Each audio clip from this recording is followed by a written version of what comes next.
Well, that's such a credit to Kobe. It's so impressive. I mean, this kid shows up with an amazing attitude every day. You know, I mean, we got a lot of good players, and you know, it's hard to get. You know, I can't get everybody out there, and they're all fighting for it, and they're all. But to have a guy that just plugs away and plugs away and plugs away, and you know, the thing that I saw yesterday in practice, I'm like, Kobe gets it. He gets it against these guys as far as how to guard them, how to play, you know, because he played 18 minutes in a big game, a close game with them that we had, and he's had some experience at it. And it's a unique deal. You know, I mean, when you look at our history of playing Air Force, I mean, there was a game, Chandler, I think he had 7 turnovers in a half against him. You know, I mean, great players have had a struggle until they get experience against them. And you know, Kobe had some experience, but then he had this great practice, great attitude, all this stuff. I said, he's in my mind. I got to find a way, you know, because I know he can help us. And like I said, that's a winner, and that takes toughness to, you know, to be such a great teammate, to always show up, to always be ready and get his opportunity and take advantage of it and help the team so much. And that flipped the game. And that's why, you know, that group, they didn't score on us in the last 7 minutes, and you know, we ended up going. What were we up at half? I think 14 or something, and it was, you know. So I did not want to be the cooler.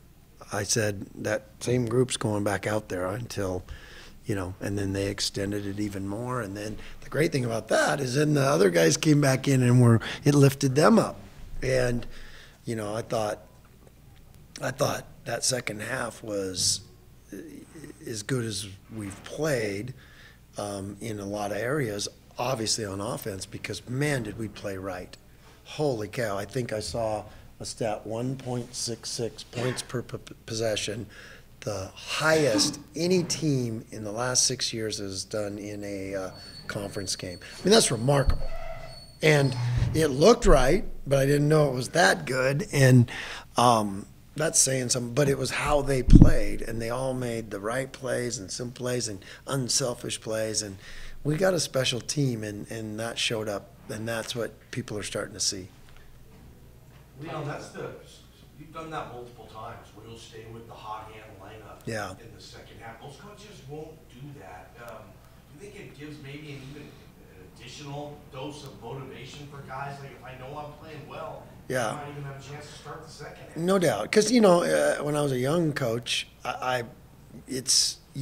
momentum is real, and when players have it, you got to keep them going. You know, nothing's worse than when the guy's playing really good and you cool him off and thinking that he's going to just start where he left off.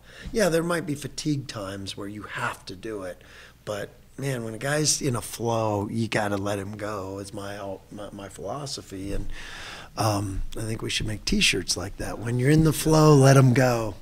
That would be a good T-shirt with your head on it. There you go. Okay. Tyson has 29 tonight, a career high. I mean, it just seemed like everything was working for him tonight. Does he surprise you anymore with what he can do on the court? No, I mean, I don't know if surprise is the right word, because I know how good he is, and you know, sometimes when guys have a bad game or have a struggle, I'll get with them and have a meeting, you know, and try to talk. But Tyson, and sometimes that's bad because you don't want to take it for granted that he can get right. But I just watched the way he was at practice yesterday, and he was doing exactly what we always tell our guys. When you're struggling, just pour into others and your thing will explode. And it did. He was just managing the team, the way they were guarding, and the way, you know, and it was I was so impressed with how the staff had him ready, with the you know, because you had a short amount of time. I said to somebody, it's like throwing me in an algebra class that's been going on for a month, you know, and I haven't been there for a month, and not that ever happened at WSU, but because I wasn't in algebra, but you know, I'd just be lost, and when you play them, it's like that. It's like, oh, cool. And we had such a short turnaround, you know, because you travel, your body's retired, the emotional game, and I think everyone thought we'd have a big letdown, and it was set up for that. But these guys are so tough and so mature the way they approached these last 2 days, and the prep was magnificent, and the coaches did maybe their best job, I thought. Because you don't want to over-prepare, but you can't under-prepare. And it's a fine line. But a credit to our guys because they got out there, adjusted, and then solved the problems. But, because if you overthink it and say, okay, when they do this, we're going to do this. When they do this, you got to be able to solve it intuitively on the court, and that's what our guys did to shut off their water a little bit. Tyson had 10 points during that late run you guys had in the first half. There's been a couple other times this season where he's been quiet in the first half, had a really big second half when you guys needed him. Seems like he has a knack for scoring points when you guys need him the most. Where does that come from?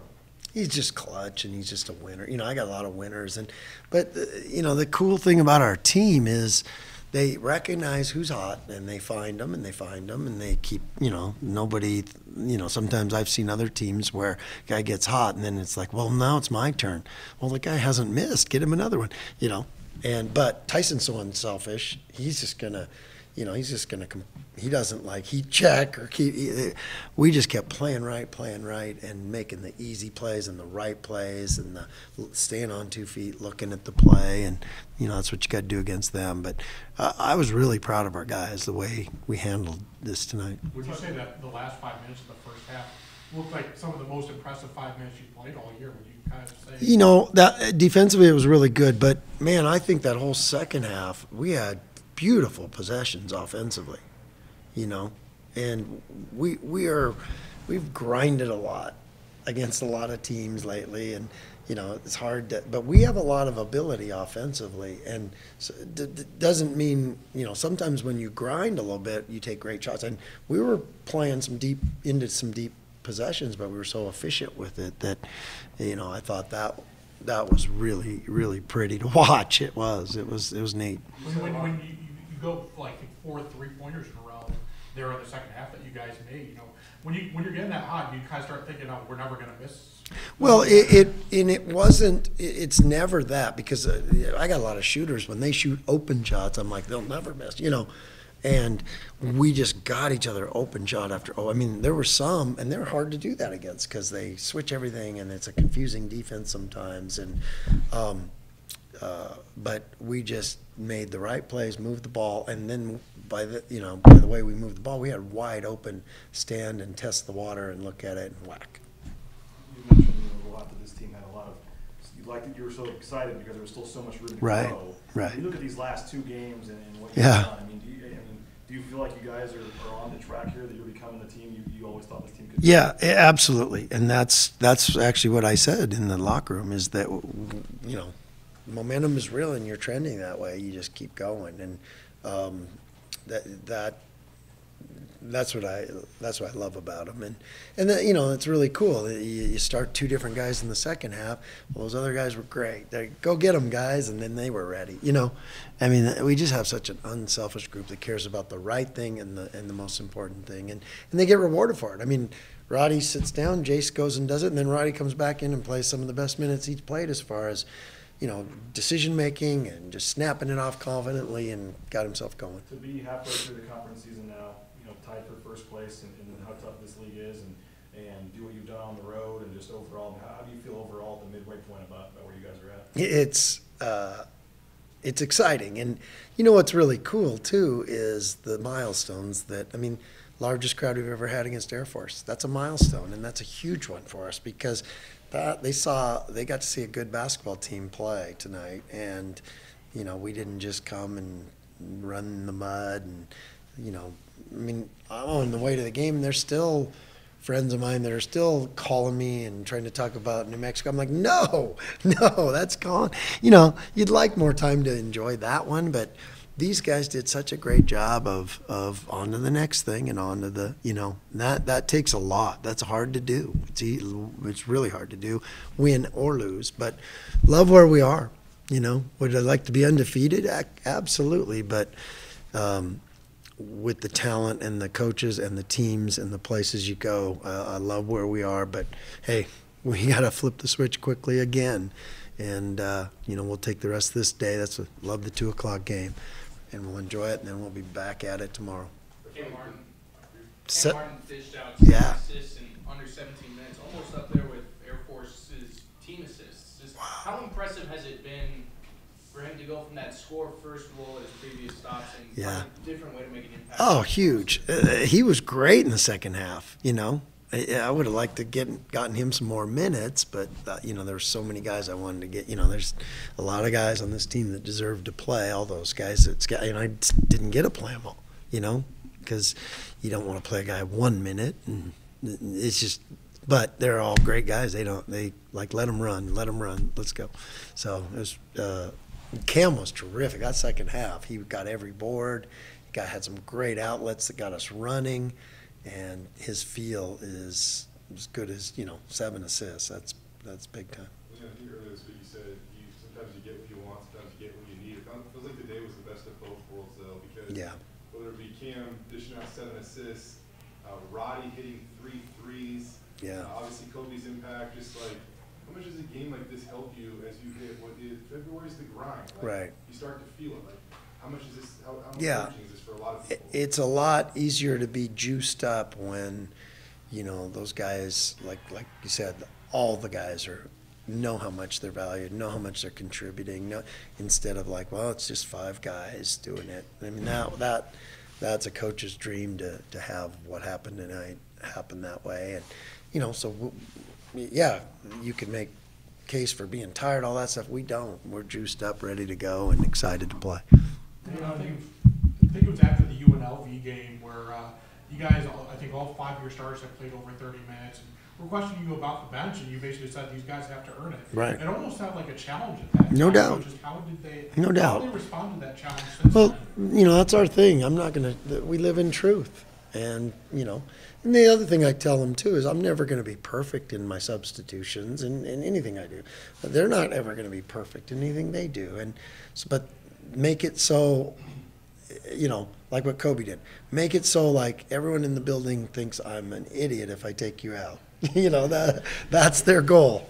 And, you know, I think that's what Kobe did. It's like, I'm sure everyone was sitting there like, oh, I hope he plays Kobe some more. And, you know, that's what he earned. So it was really cool. But, yeah, absolutely, we're going to live in truth and say those things, you know, and then they're going to respond like they do, like winners do, and they did. And we aren't where we are without the way they're growing, and it's promising for down the road, too. Leon, is there any, I mean, all the years in Spokane, too, I mean, this isn't the first time you've been in first place at the halfway point. And I'm sure, I don't know if you manage things like a horse race at the halfway point. The jockey's going to manage the horse differently if he's in first as opposed to the middle or the last. Is that how you do it in basketball, too? I've never been a jockey, so I can't compare it. No,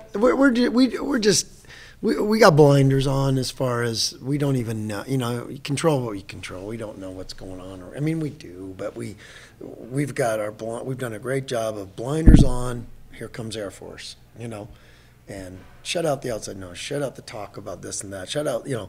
Let's focus on Air Force, you know. And, I mean, I was walking up after my workout today, walking up, and fans were like, Coach, great win at New Mexico. I'm like, we play Air Force. Like, that's gone. Like, you know, I get it. But you got to be able to do that. I mean, you know, we have a time period. We cut off our celebration. We cut off our talk about that. Now, you know, you show film and talk about what we did well, all those kind of things. But we got to get our minds right and our bodies right for this great Colorado State team in this amazing environment. That's what I was wondering with about 5 or 6 minutes ago. I was like, I'm not sure they've gotten one. You know, I can't remember one, and that's remarkable. I think they had one once, and Omar blocked it or something. But yeah, man, if I watch the film and see that will be impressive. I'll be amazed, and to do it on that short of prep. All right, thank you, Working Media.